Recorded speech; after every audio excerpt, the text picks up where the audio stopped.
All right, good morning, good evening, good afternoon, ladies and gentlemen, sisters, you too. This is Pastor Dowell.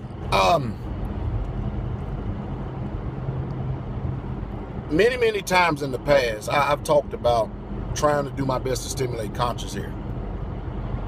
About how that where we at right now, we are afforded because they choose to give it to us. Certain liberties, rights, and privileges. I would say privileges and liberties, civil liberties that they call it.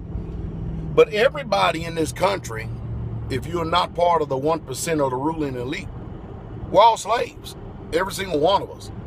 And the sad part about all of it is if you don't know, if you do not know that you are a slave, they've got you right where you want you, right where they want you. Because see, when you look at the history of the ancient Israelites, they knew that they were in slavery because they got whips on their back. They had chains put around their neck.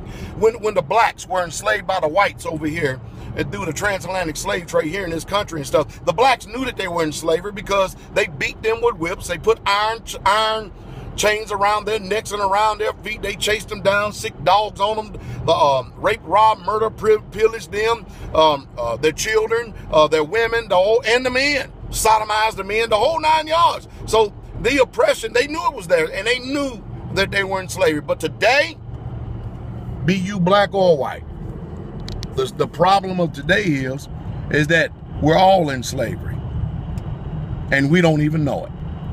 We're enslaved to their laws. When we go into their court system, we realize that we really, truly are not free, and we don't have any justice because we don't have elders of our own to adjudicate matters, because if we did, we're not going to obey them and listen to them because we're too busy. Hey, the only reason why we submit to the system out here is because they will throw us in jail. They will fine us, make us pay money, and they will throw us in jail. But to submit to a righteous system, to where you have men that are over you spiritually and that will judge according to the Torah, we don't want that. We do not want that today. It's a sad situation. So when you don't know you're in slavery, how else you think you're going to function? How are you going to believe?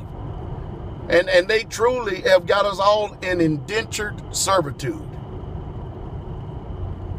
And what else can you say to stimulate thought in this generation? What else can you say? Listen to me very closely.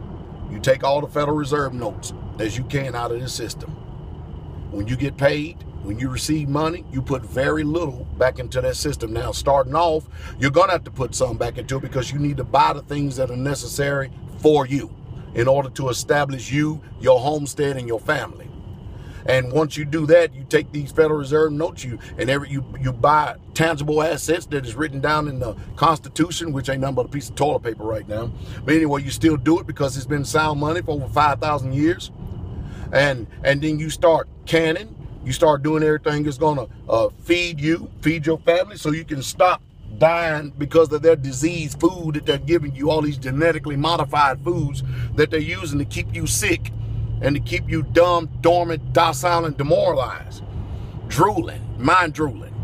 By the time you get 70, you can just about look, or maybe 60 in this country, you can just about count on being plugged up to some kind of damn vampire machine and the life literally just being sucked out of you. You can just about count on that because of the death that we all experiencing by eating their foods. And that's one reason why I came out. People tell me all the time, man, you 48 years old, Pastor? You the best looking 48-year-old I ever seen. Now, of course, the jury's out for that.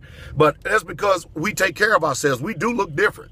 When you look at us at the community of Straightway as a whole, we look different than the people that are around our age in this world. And that's just the truth, because we've chosen to separate ourselves from the people of this world. I hope you do the same thing. Listen to a wise man, you'll be wise.